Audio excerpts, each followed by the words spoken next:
Alright there, Revenants, welcome back to Code Vein in the Road to 100. And today we are going to be having a sit down, even though my character just stood up. I need to pay you back for this. Sorry about that.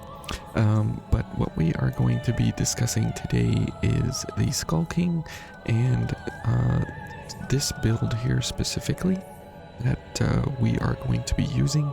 And as I discuss later on, after we're done with the Skull King, we did so very many builds in here, and so that's why this place is cluttered for right now. So just ignore the map for right now. We're going to talk about what we're going through here right now. So what we are going for is the Black Greatsword, and this entire setup here is meant to take advantage of the blocking ability of the Black Greatsword if we need it, because we have 100% block on slash and crush with the fortified Black Greatsword, which is very, very nice. We are going for the charge boosting abilities for the charge attack increases, and so we'll be using a charge booster, time crunch, and a charge accelerator.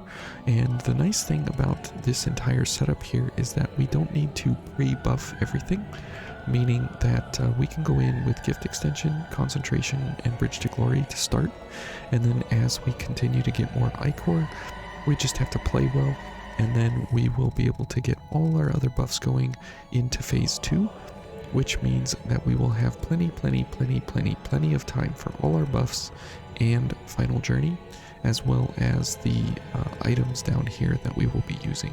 The items actually are very important for this build set, especially the charge boosters here, which you can buy from Coco in the store.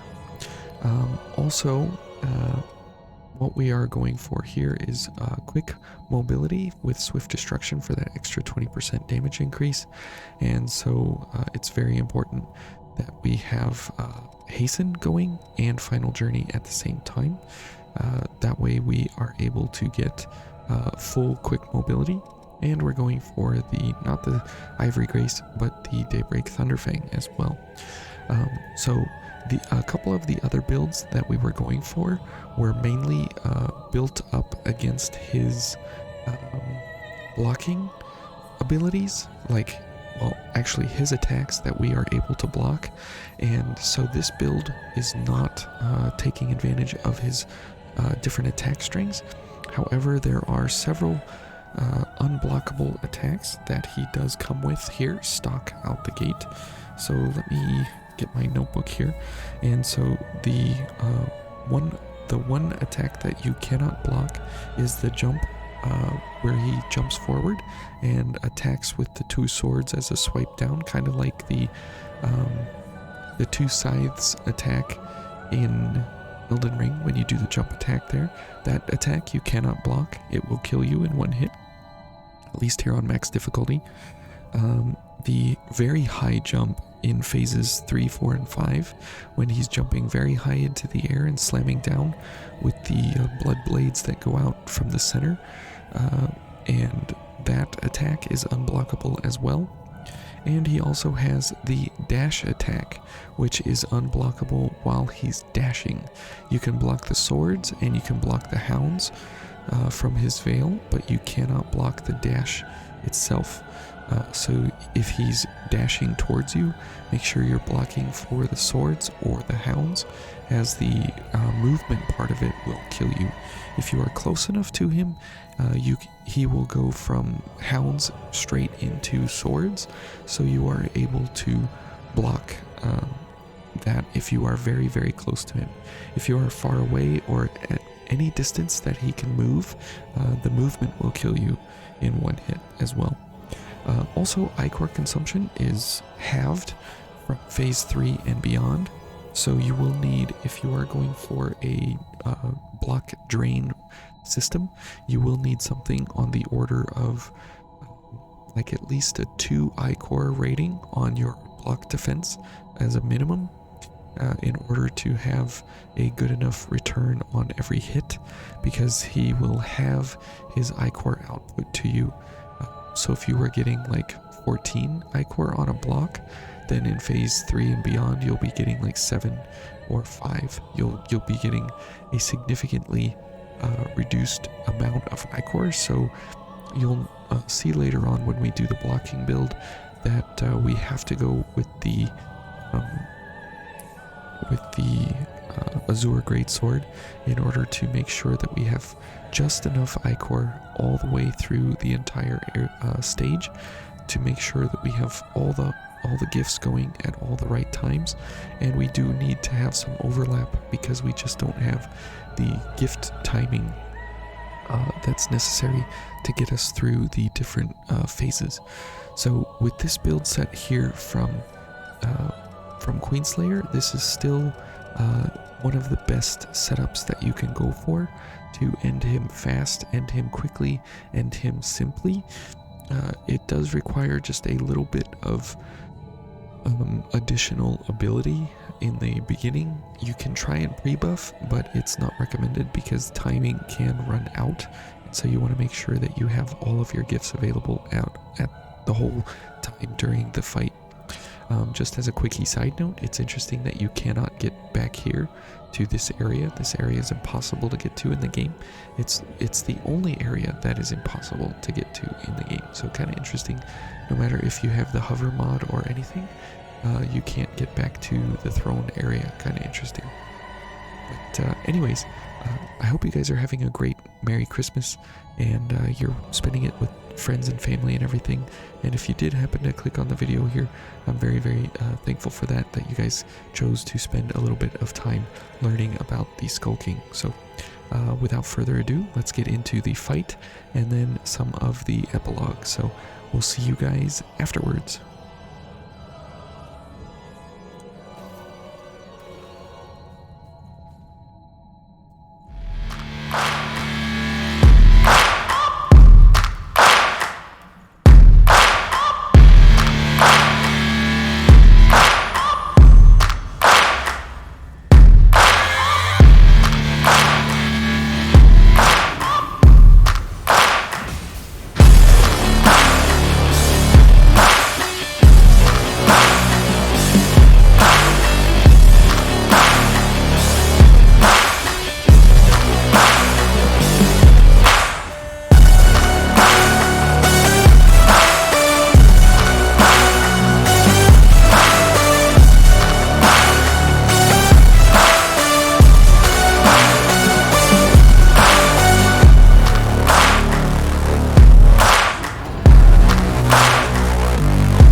That is the end of a very long testing period.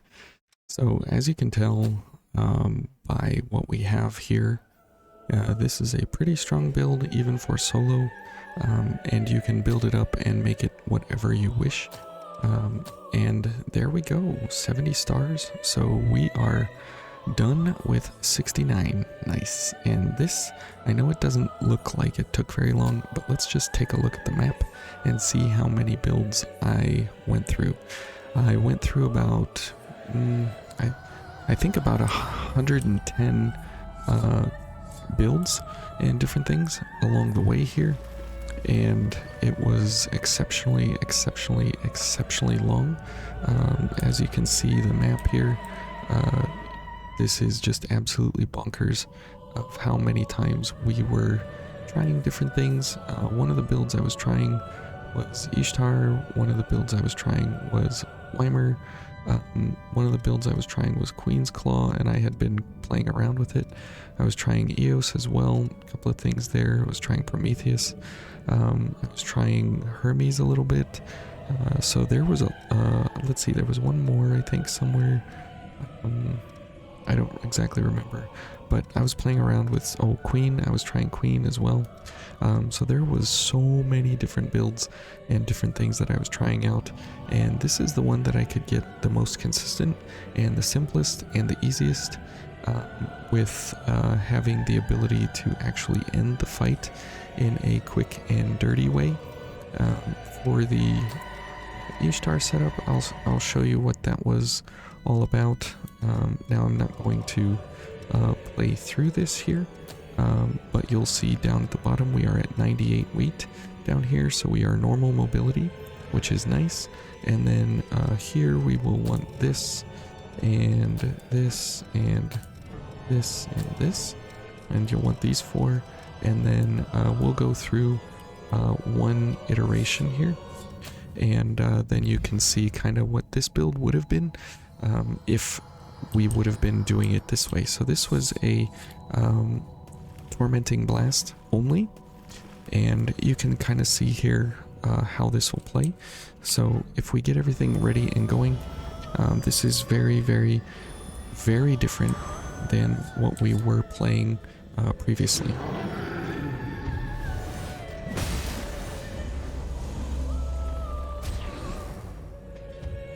Okay.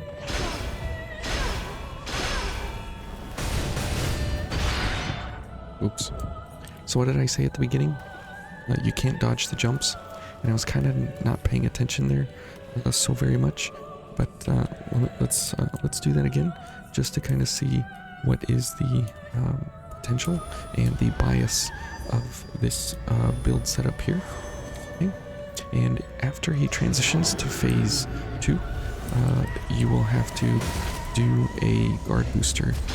Okay. So in between every attack string, you have just enough time to do a Tormenting Blast, as long as he doesn't do his leaping attack. Okay. We are almost out of stamina, so let's get a little more stamina here. Okay. So as you can see, this is kind of how this entire setup goes here. And you can see our I-core is not a problem. It becomes a problem in phase 3 though. Okay. That is the very, very nice one. Okay. This one will be not very nice, but we can do it. Okay, and now we will want to go for a guard booster and a drain booster.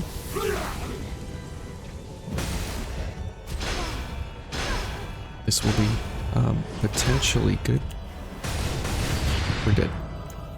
So even though we can block those overheads, the timing, it just isn't right. So anyways, I hope you, this is just a build that I was trying for a long time and playing around with. Just to see how effective it is. It's exceptionally effective if you watch out for the unblockables, and other than that, it's just timing of when your gift prowess is actually active, paired with increased gift speed, and when you can get Tormenting Blast off. Let's give it one more go, and maybe we'll get fairly deep into the health pool here, but there's no guarantee, because every time that you get staggered, off of the attack string, and your weapon does not allow you to, come out of the blocking frames, you have to wait quite a while. Okay, good. And that's an unblockable, so we have to dodge that. Okay, now he'll transition.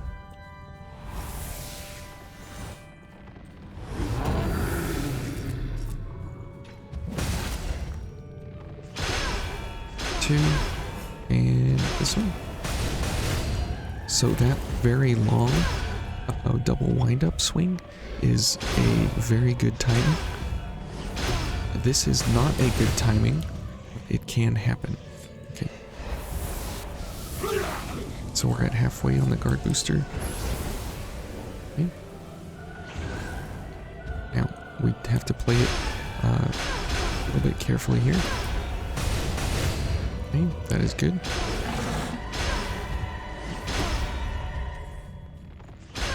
Now this will be pretty good here. It's a good string to go on.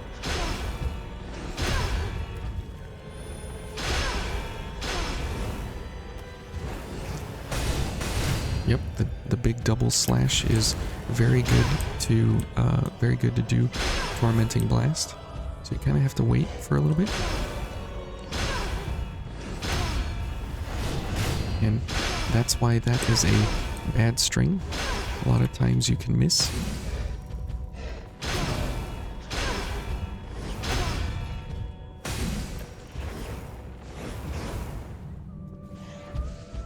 Okay.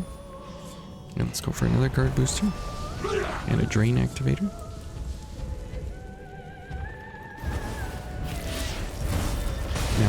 Now that is a good timing where he is up in the air. That is very, very good. Okay, good. We're getting things loaded back up here. Okay, very nice. We'll take this opportunity to get a little bit of damage in here. Not an incredible amount. We're dead. Yep, I chose the wrong time to buff, and that cost us the game. But you can kind of, so we got pretty deep here into the health pool. So anyways, that's how this build is supposed to play. And you have very few timings, but the ones that are good are the jumps up in the air when he comes down for the slam. They are also when he, in phase 1, when he is doing any attack except the jump attack. And there's a couple other good windows in there, but it definitely takes a lot of practice with this build setup here to make sure that you are getting all the windows of opportunity as possible. So anyways, I hope you guys all have a Merry Christmas and a Happy New Year. And today is such a special day, and I wanted to show you guys a couple of special builds here, but mainly this one with the Black Greatsword here, because I love this weapon so much, and it's a fantastic build set here, all things considered. So anyways, you guys have a great Christmas, enjoy everything that you have, and be thankful for what you do, and all your family members and everything. So alright, see you guys tomorrow, and hope you guys have a great day. Take care.